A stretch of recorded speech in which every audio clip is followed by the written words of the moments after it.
There's plenty to eat nearby too.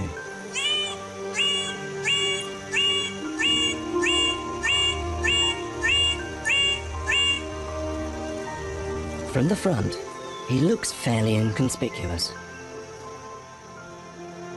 It's not until he turns to the side that he reveals his true beauty.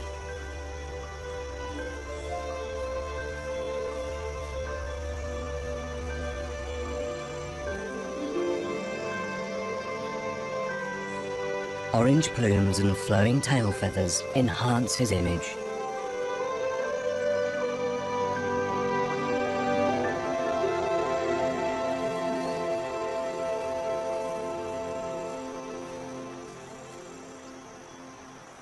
But he can't rely on good looks alone.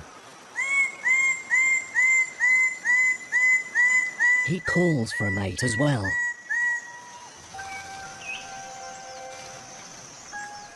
In no time at all, he has company.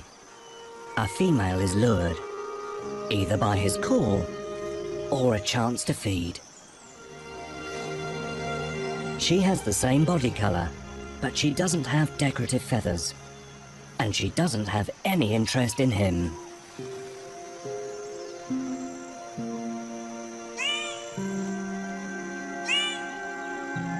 Hopefully, he'll find romance somewhere else.